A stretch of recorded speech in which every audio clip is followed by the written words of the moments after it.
wisdom of life. So, from this moment forth, may all of you make the firm intention to meditate to the best of your ability, realigning yourselves with the pathway to Nirvana.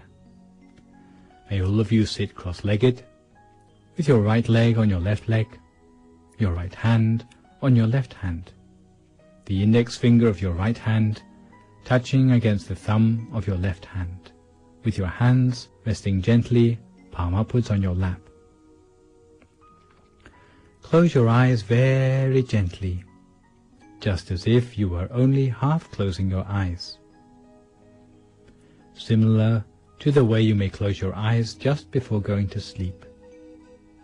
Squeeze your eyes closed and make sure there's no pressure around your eyes. You'll have no tension around your eyes and your body will be completely relaxed. And fill your mind with happiness and joy, so that your mind feels refreshed and pure, clear and bright, free of any sort of worries whatsoever. No matter what sort of worries might come through your mind, let go of them all completely. Forget about all the things of the world, allowing your mind to be completely still. And imagine that inside your body is free of any organs or tissues, any muscles or bones, as if inside your body is just an empty space, just like a hollow cavity inside yourself, rather like a crystal tube or a diamond tube. Today, as we meditate, we take the opportunity to revise some points of technique in meditation which will be particularly useful for anyone who feels that they are being held back in meditation by insufficient understanding. We have all been doing the 10 items of homework mentioned in the Dream Kindergarten every day, practicing regularly. We have already started to understand the most efficient way to bring the mind to the center of our bodies. With experience, even just thinking about the center of the body, you'll find that your mind is already there at that point, 2 finger breadths above the navel. If you are adept, you will find that your mind can go straight through the center of the body. However, for those of you who have not progressed this far, you have to start off by resting your mind at the point which for you feels like the point of greatest contentment, without worrying too much about the precise position of the center of the body. Put your mind at the point which feels most comfortable and easy for you, and you will find that the happiness from meditation will gradually become apparent to you. You will start to feel that the solidity of your body is melting away into the atmosphere around you, starting to become more hollow and empty inside, as feels spaciousness, or as if you were alone in empty space. Some people will feel as if their body has disappeared altogether, as if all that's left is the feeling of your awareness. Some people don't know what to do next when they reach this point in their meditation, where their body seems to have disappeared. But the thing which one ought to do is just to rest our mind at whatever point feels the most comfortable for us, starting off with our mind there. Once our mind comes fully into equilibrium, you will start to realize that the mind is automatically realigning itself with the real center of the body. Some people may find it useful to imagine a bright, clear object about the size of a pinpoint, or like a star in the sky, as if one is appearing at the point where the mind has come to a standstill. We should keep such an image in the mind, gazing at it continuously and softly, but never attempting to stare, almost as if you are looking at it out of the corner of your eye, almost unintentionally. If we can observe it in the proper way, without using too little or too much effort, in doing so, before long we will be able to perceive something. However, if we use too much force, it will disappear. If we use too little effort, allowing ourselves to become distracted, then we will find that the object would disappear. So either way, too much effort or too little, it will disappear. And finding the optimum effort by which we can see the object the whole of the time. This is the real skill which we have to build up in our meditation. This is what we have to work on. What we have to do is simply to allow our mind to remain at a standstill without letting any questions come up in our mind, no doubts, as if we were just an inanimate piece of putty which was unable to think, like an object which has never had any thoughts of its own before. If this is how you start to feel about yourself, then this is the proper approach to the meditation. If you are unable to think anymore, this will stand you in good stead all the way from the beginning of meditation to the more advanced stages. Because education through meditation is beyond the realm of conceptual thinking. It is knowledge that arises when the mind is free of thought. It is pure, bright knowledge. We learn merely by what we see, acquiring the knowledge directly. It is rather different from the modes of learning we are used to, where you have to study and memorize, read and write to increase your knowledge. The sort of knowledge we are talking about is a knowledge which comes independent of thought. It can arise only in a mind which is free of thought, a mind that is at a standstill. In Buddhism, such knowledge is called Bhavana Mayapanya, the wisdom arising from a still mind. It is practiced until it gives rise to inner brightness in the mind, and through the brightness we are able to see more than before, and by seeing more than before we learn new things about the reality of life and the world. This process is the opposite to our habitual methods of learning new things in the world. It allows us access to knowledge from inside. However, if we try to apply the external methods of education to our meditation, it will be more of a hindrance than a help. So please remember these words well. All we require in our meditation is merely to bring our mind to a standstill. In fact, you can bring your mind to a standstill anywhere at all in the beginning. Only when your mind is subtle and pliable will it be ready to make its way to the center of the body. A mind that is properly adapted will have the feeling of being alive and awake inside. It will have a feeling that is completely different from feelings encountered during the mundane run of events in our life. It will be as if something wonderful is stirring within us, with a quality completely different from our external feeling. Therefore, bringing the mind inside to the seventh base of the mind takes only a very gentle attention. Like an intention, on the off chance it will bring our mind to the center of the body. Once our mind comes to a standstill, at this point of stillness in our center, it will remain still from that time onwards, gently, in stillness, at the center of the body. You have to make sure that you are always having a feeling of ease in your meditation.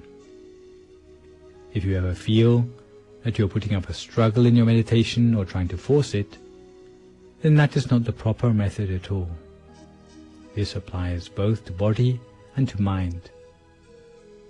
If you find a feeling of tension inside, you need to relax yourself further, particularly your nervous system and your muscles, before you continue with your meditation. Once your body is relaxed, your mind will relax as well. Your body will be completely relaxed and still. So we have to train our mind in this way, and at that point we will be able to see a bright clear sphere inside ourselves. Even with our eyes closed, it will not be dark inside for us anymore.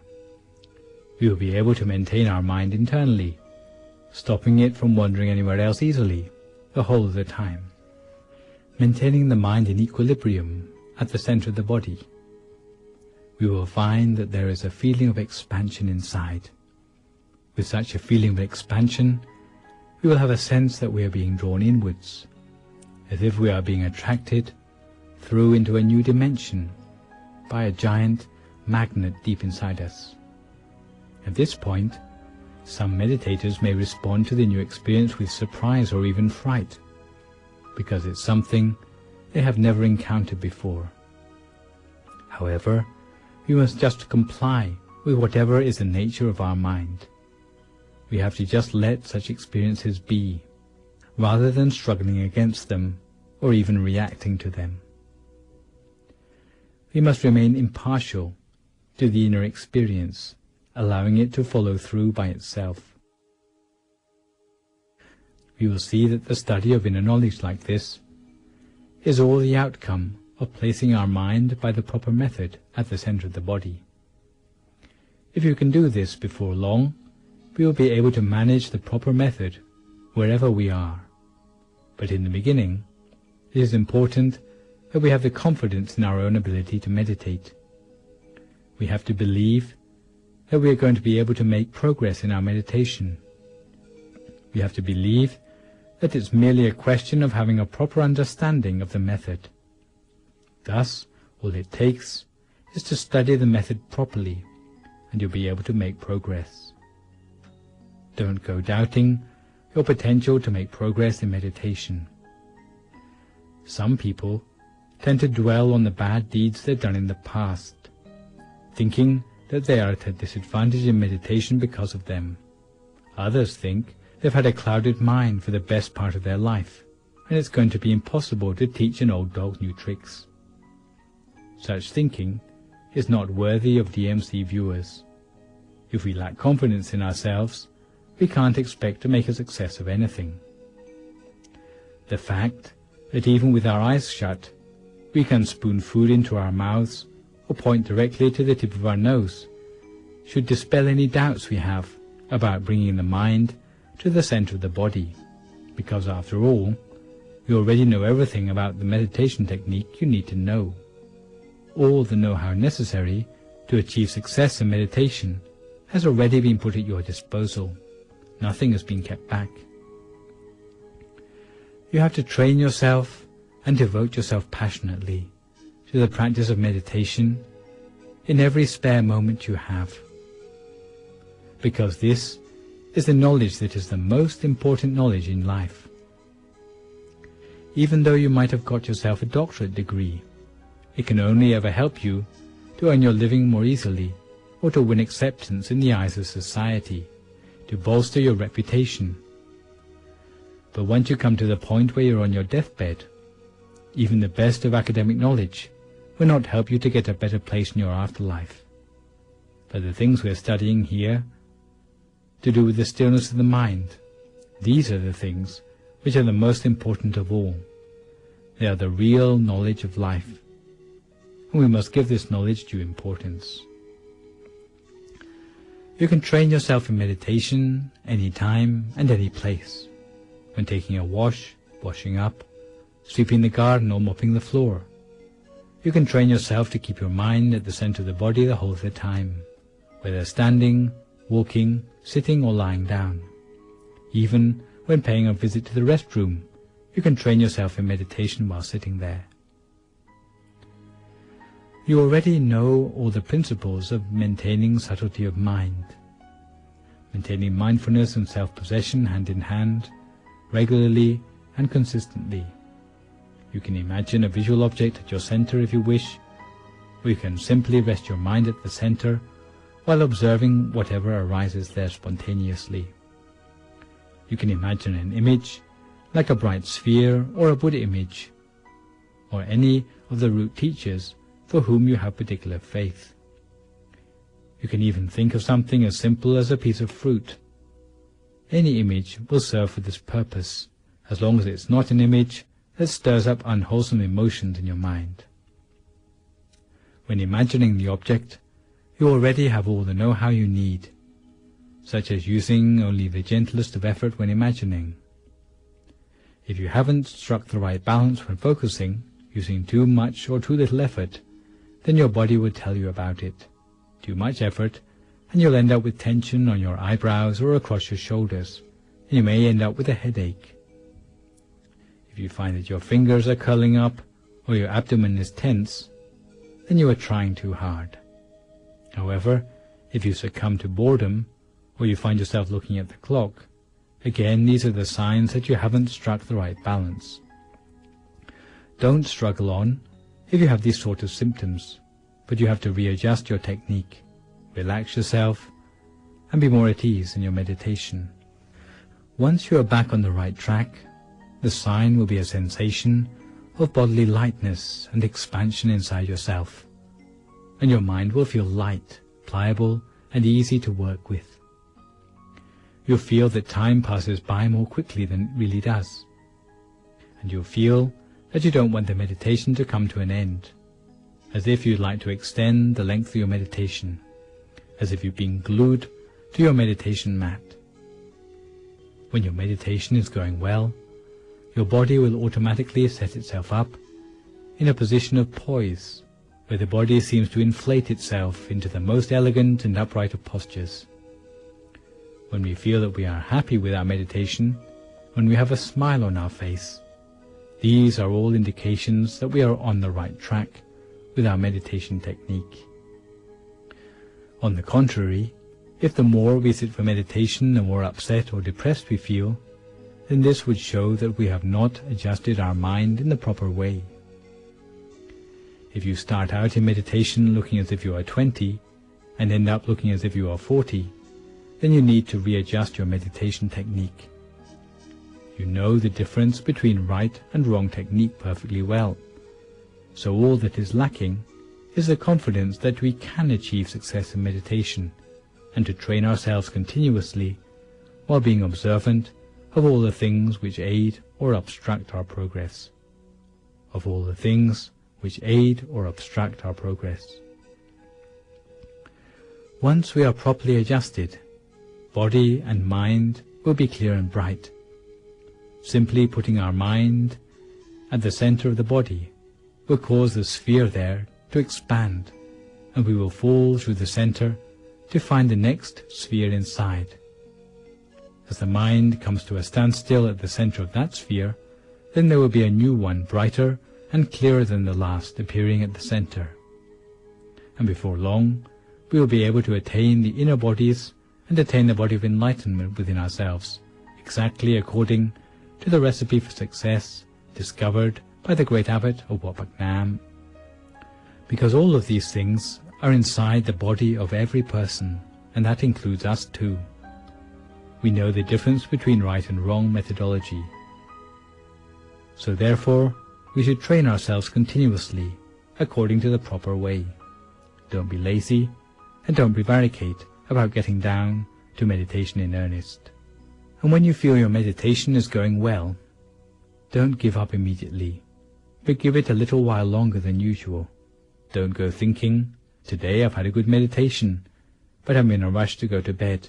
I guess I'll be able to sit for meditation even better tomorrow. Never think like that, because the opportunity for meditation to go well happens only very rarely. All the effort we have invested in our meditation is made worthwhile by the days when our meditation goes well, so don't waste it. Don't go worrying about missing out on your beauty sleep, because we already spent a third of our lives asleep. One night of missed sleep won't harm you. So give due importance to the meditation. If your meditation is going well, you should continue with it.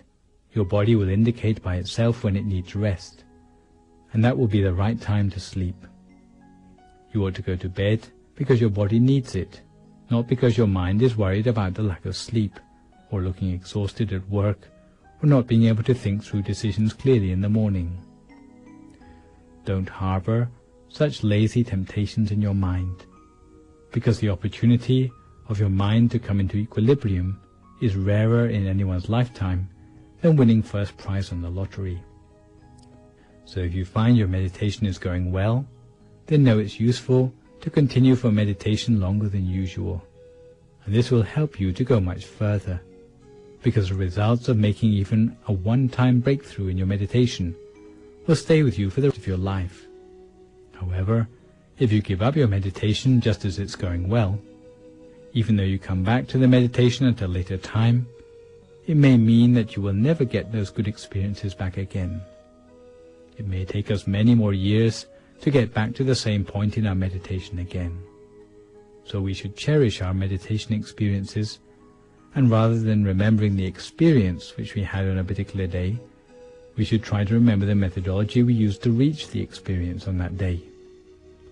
Because there's a temptation to remember just the experiences while forgetting how we got there. So take care to remember all the advice and know-how mentioned today, because one day it will allow you to attain the triple gem inside yourself, and you will literally be able to have the triple gem as your refuge all your life, with happiness from the moment you attain it, leading you to the fortunate realms after your death, allowing you to study about the reality of life and the world. And when you come to do meritorious deeds, even though the amount of the meritorious deeds may be small, the amount of merit we gain will be large. It will allow our mind to be radiant the whole of the time. There are countless things which we can attain if we reach the triple gem inside ourselves.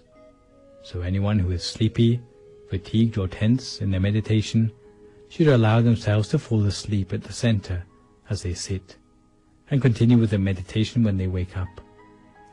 Anyone who has aches and pains should change posture. If your stream of thoughts is never ending, open your eyes and close them again.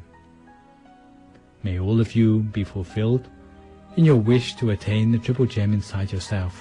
Now, each their own meditation for a few more moments in silence until we come to the appropriate time.